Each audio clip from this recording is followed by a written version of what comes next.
But I was looking at some videos of drones in Ukraine, and the drones that they're developing, the drones that the Ukrainians are developing, they're pretty horrifying. They have these drones that just chase you down. And I don't mean chase you down in an incognito way where you can't see the drone and the drone takes you out. No, I'm talking about you see the damn thing, and it's this flying robot. It's a flying machine. And you see the thing right in front of you, and you get up and you run away, and the damn thing chases you down and kills you. It's pretty horrifying. And now they have a drone that shoots fire beneath. It shoots fire at anything that's beneath it. So let's say you're in a trench. The drone hovers over your trench, and you're hiding in a trench, and it just shoots fire from underneath, from its belly, and kills you and burns you alive. I mean, it's horrifying. You can look into this. It shoots fire at whatever is underneath it. It's like a little mechanical dragon. And you look at stuff like that, and you're thinking, what the hell, man? Yeah, the future of warfare, guys. The future of warfare is horrifying. They have robots. They're developing killer robots.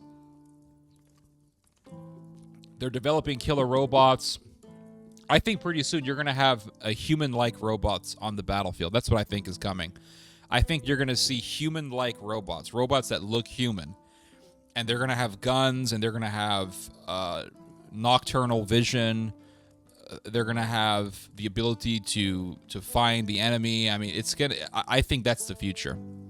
Because think about it. There are population problems, demographic problems all throughout the Western world, all throughout the developed world.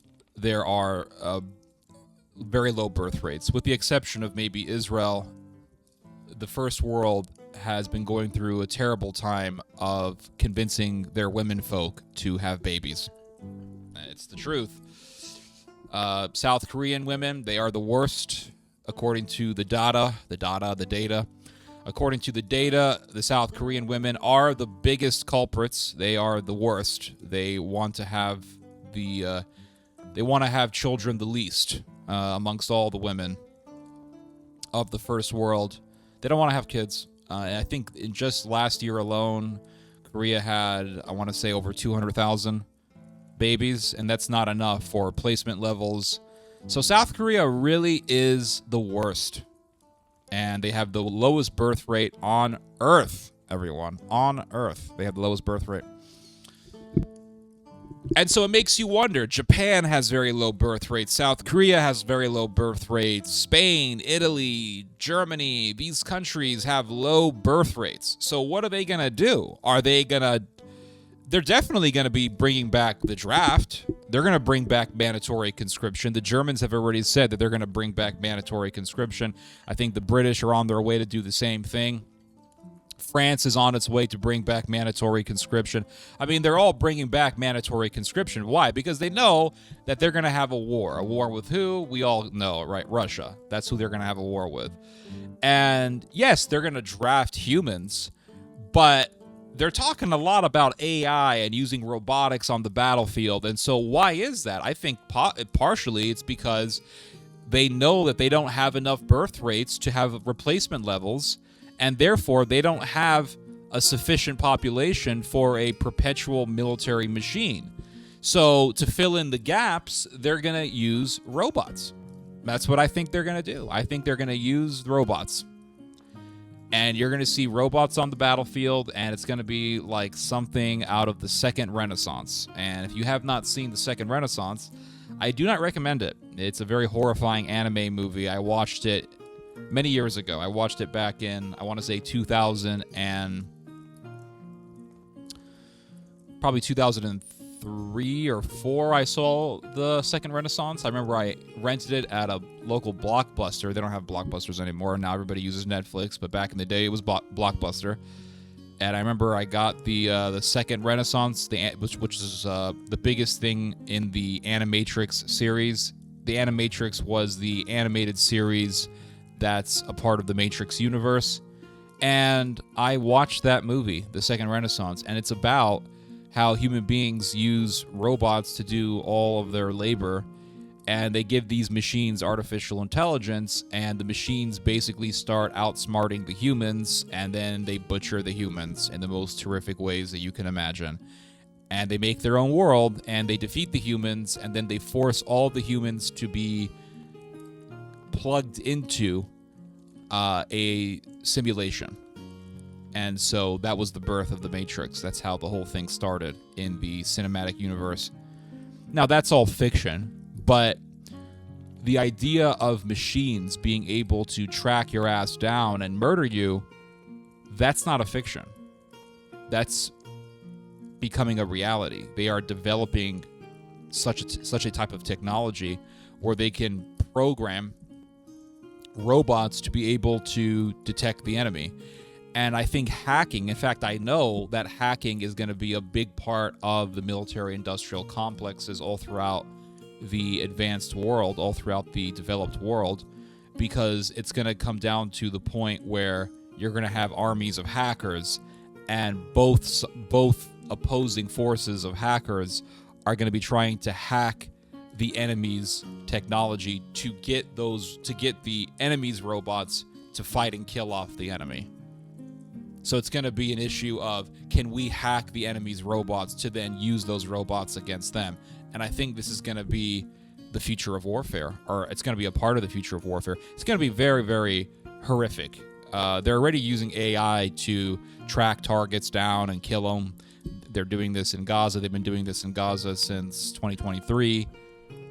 And I truly believe that both Gaza and Ukraine, and to some extent Nagorno-Karabakh, have been testing grounds. Now, the Nagorno-Karabakh war ended back in 2020, I believe, 2021.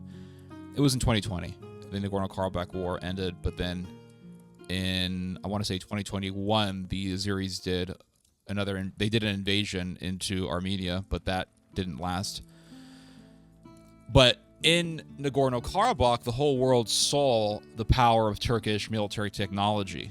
And so after the world saw how Turkey's Bayraktar drones were being used to butcher the Armenians by the thousands, people wanted to buy those Bayraktars. So in a sense, Nagorno-Karabakh was a testing ground for Turkish military technology, and the Turks obviously definitely saw it that way. They definitely saw the war in Nagorno-Karabakh as an opportunity to demonstrate to the world the effectiveness of the Bayraktar drone. So in that sense, Nagorno-Karabakh was a testing ground. Gaza, I believe, is definitely a testing ground for the use of AI for the purpose of finding targets for killing, for elimination. And the Israelis have been doing it. They've been using this program called Lavender, and it took me a while to figure this out because lavender is a plant, so I just thought, well, they're naming their program after a plant. Why is that? I don't know. Maybe the Israelis like lavender. But it turns out that lavender is also used for making soap. And so why would they name a program that's made for killing people after a soap, lavender soap? It's because they see the mass slaughtering of Gazans as a form of cleansing, that they are cleansing Gaza. So they call it lavender soap. They are lavender soaping the region. And they use this AI program to find targets. And they take out those targets. And what they do is they take all of the internet activities of Gazans, all the internet activities that Gazans did on their phones. And they put all that data documenting their smartphone activities into the system, into this AI system. And the AI system, cynical.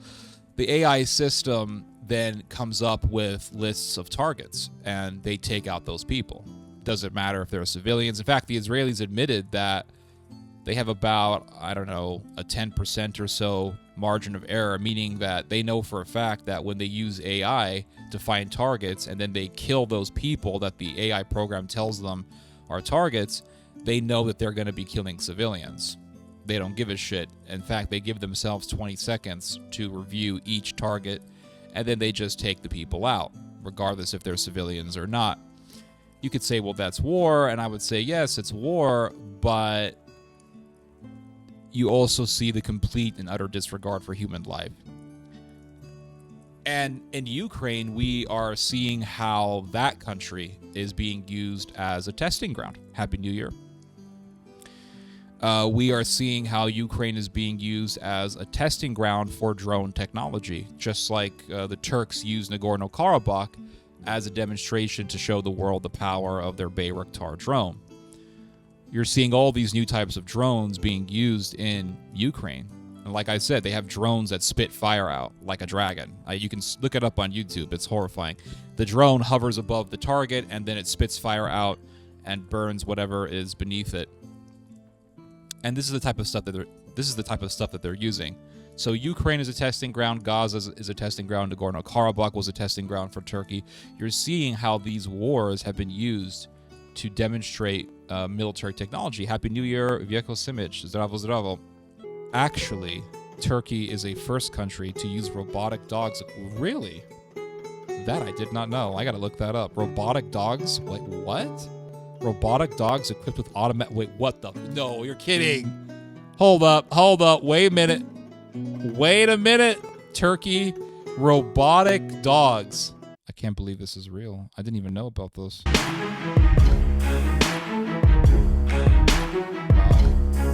You got guns on these? Is that a gun?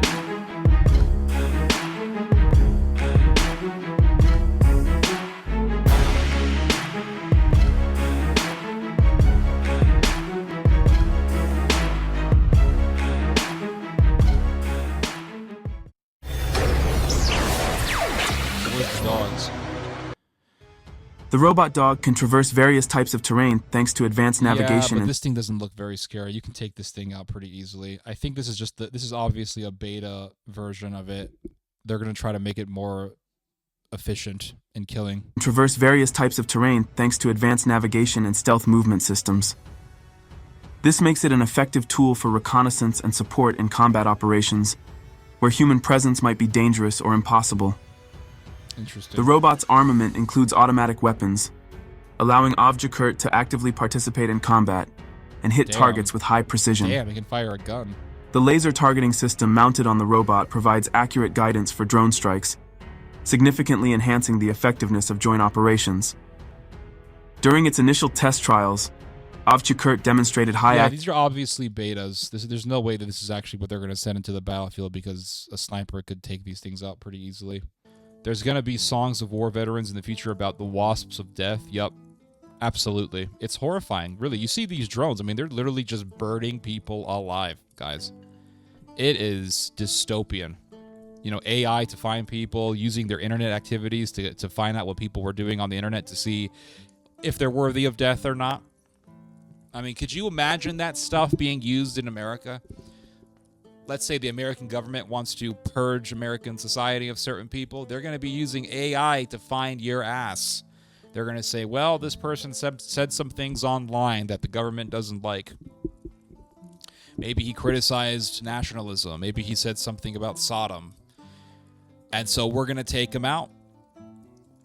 And we know where he lives because we have all of his internet activities. We have all of his information. And now this Lavender program is going to give us his address and say, yep, this guy's a target. Oh, press the button, you're dead. It's very scary to see what's happening, but, you know, humanity is slowly killing itself, and we are seeing the rotten fruits. It makes you wonder, you know, they talk about Al-Qaeda, and they talk about terrorism, and Taliban, and Hamas, and they say, well, these are the enemies, and we just want peace. And when you really take some time, it doesn't take that long to figure this out, but when you really take some time to look into all this stuff, you find out that a lot of what people say is bullshit. A lot of what these people say is bullshit. Now, why do I say that? It's because, let's just take one example. Let's take the example of Israel. Israel always says, we just want peace, Gaza wants war. Okay, fine. Hamas is bad. I'm not going to argue with that because I don't like Hamas. I don't like any sort of Islamist thuggery. But then you read about how Israel gave billions of dollars to these people. So then you think, okay, if Israel is giving billions of dollars to these people, or if Israel did give billions of dollars to these people, then apparently these people aren't the biggest threat. apparently Israel is not really intimidated by Hamas. And the fact is that Hamas can be easily defeated. I mean, they've already been defeated, regardless of what people say. Oh, yeah, Israel's actually losing because they haven't destroyed Hamas. Like, look at freaking Gaza. All right, it looks like a damn pile of rubble. It's flattened. Most of Gaza is devastated. It's gone. The infrastructure is destroyed. Much of the population has been slaughtered. This is not a win for Gaza. This is obviously a loss. So, rhetoric aside, people will sit there and talk about how, Israel wants peace, Gaza wants war, but then why give these people billions of dollars if these people truly are, this huge threat? Apparently they're not. Apparently they are a means to an end. And that's what terrorism is. Terrorism is a means to an end. It's a form of creating propaganda with the intention of guaranteeing that the population, in this case the Israeli population, has a certain consent towards a particular policy. So in this case, the policy would be war, the military-industrial complex, and they want to make sure that the Israeli population is on the side of militarism. So what do? Well, for example, you threaten people whose job it is to observe Hamas with jail time if they report further about Hamas's plan to do October the 7th. That's exactly what happened, by the way. You had these ladies, and I've talked about this numerous times, but you had these ladies whose job it was to be right on the Israeli-Gaza border and watch Hamas, to see what they were up to surveil Hamas. And these ladies were surveilling Hamas. They were doing their job, and they were watching them for a long time, and they knew that Hamas was planning a big major attack. And they reported it numerous times to their superiors. And what did the superiors do? They said, shut your mouth. If you keep talking, we are going to put you in jail. Why would Israel, if Hamas was such a huge threat, if Hamas truly was a huge threat, then why in the hell would Israel threaten people with jail time for reporting on Hamas wanting to do a major attack? Apparently, Hamas is not the biggest enemy. It's not an existential threat. And so Israel wanted the attack. Why? Because they wanted a war in Gaza. Why? Because they want to expand their territory, just like they have expanded into Syria. It's all quite obvious. It's a giant business.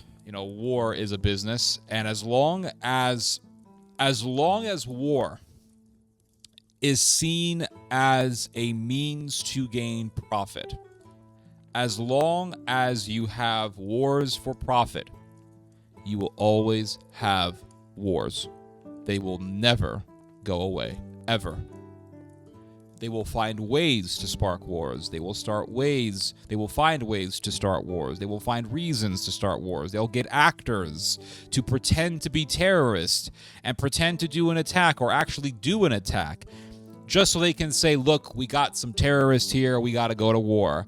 And that guarantees the perpetual cycle of gaining profit for the big defense industries. And they build more weapons, and they build more innovative weapons, and they're getting into AI and AI technology for weaponry, using AI for military purposes, using AI to slaughter people, building better drones. It's all a giant business. And as long as war is a business, you will always have wars.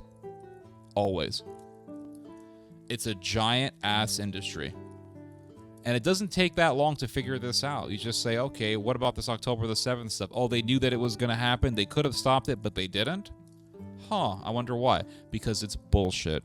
What's the real reason for the low birth rates? I think people just don't want to have kids. I think when people get enough money, they just have low birth rates because they just enjoy their life and they don't want to deal with a screaming baby and change diapers.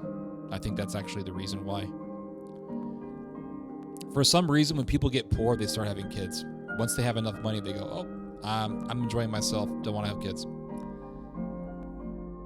Science fiction is coming to real? I'm afraid so. It's too expensive to start a family nowadays, the cost of living. Yeah, I've heard that a million times, but then you hear about how this online gambling app makes literally hundreds of millions of dollars a year from people gambling their money on their gambling app on their phones.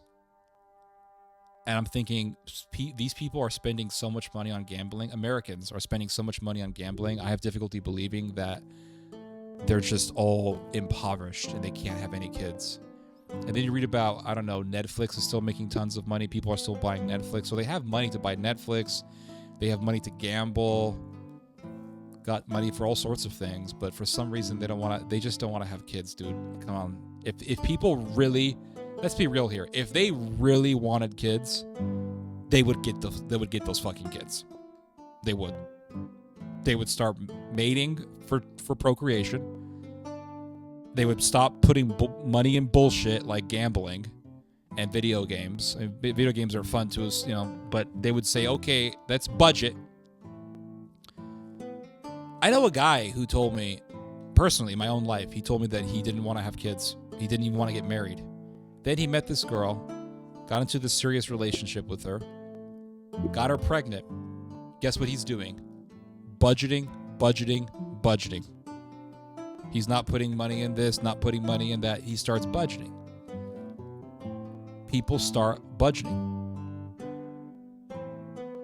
If people really wanted to have kids, they would have them. South Korea is one of the wealthiest countries in the world. They can have kids, but yet they have the lowest birth rate in the world. And why is it that when South Korea was poor after the Civil War, they had tons of kids? Families had 9 kids. A family would have 8 or 9 kids.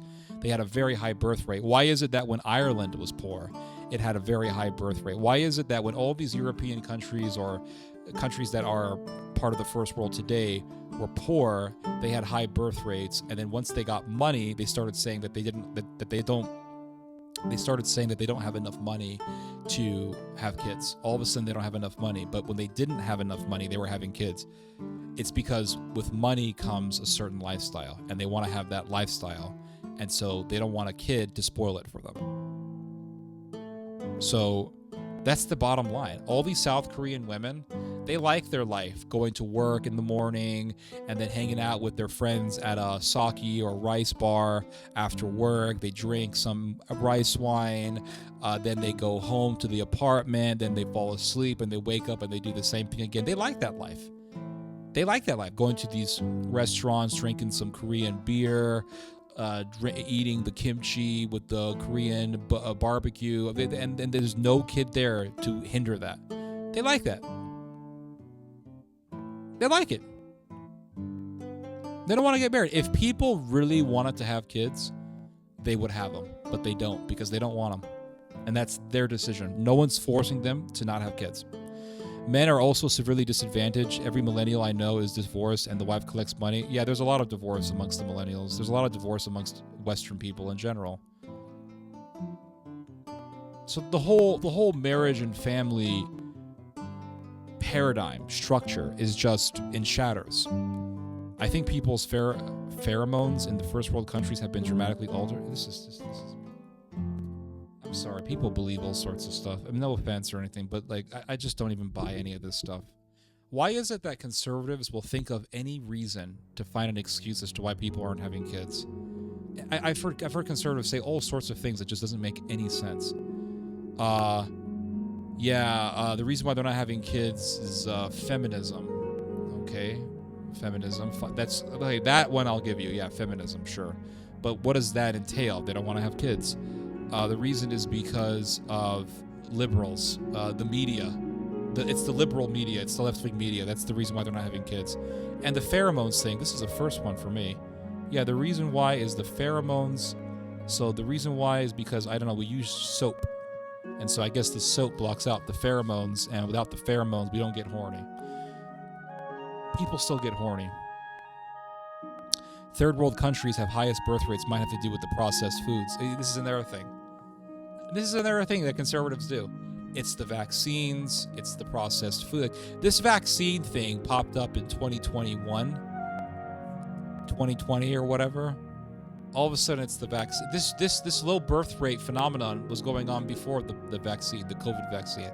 But it's vaccines, it's Soap is now the problem. The media, that's the problem. No, the people don't want to have kids. That's it, because the kid is going to spoil the life that they want.